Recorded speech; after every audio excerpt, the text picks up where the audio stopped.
जी तो तमाम देखने वालों और सुनने वालों को लाहौर पाकिस्तान से एक दफ़ा से फिर खुश आमदेद।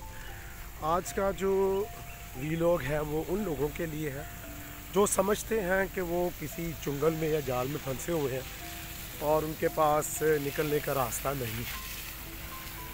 अनैस नीन ने बड़ी खूबसूरत बात कही। उन्होंने कहा कि हम तब तक जाल में या चुंगल में फंस नहीं सकते जब तक हम ना चाहें। बहुत खूब। बहुत सारे लोग जो अपनी गलत आदतों की वजह से,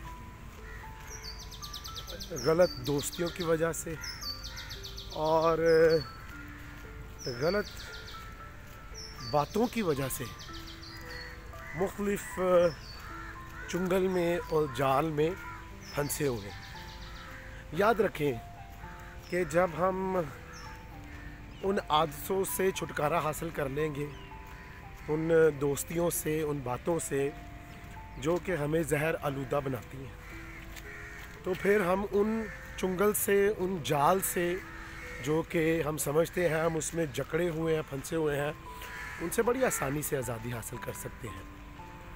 लेकिन इसके लिए हमें इंतखाब करना है कि हमें क्या इसी चुंगल में, इसी जाल में ही फंसे रहना है या हमें इससे बाहर आना है। तो फ़ैसला हमारा है। तो फिर अनैस नीन का ये खूबसूरत कॉल मत भूलें कि हम कभी भी जाल या चुंगल में नहीं फंस सकते जब तक कि हम इंतखाब मत करें। तो फिर आए, इंतखाब करें कि हम अच्छी आदतें अपनाएं, अच्छी बातें करें और अच्छी कंपनी को ज्वाइन करें, ताकि आहिस्ता आहिस्ता हमारे सारे जाल और चुंगल टूटते जाएं और हमसे दूर होते जाएं। तो जब भी ये मेरा चैनल देखें, इसको पसंद भी करें, सब्सक्राइब भी करें। खुश रहें, शाद रहें, आबाद रहें। अपना और अपने इर्द गिर्द लोगों का बहुत ख्याल रखें।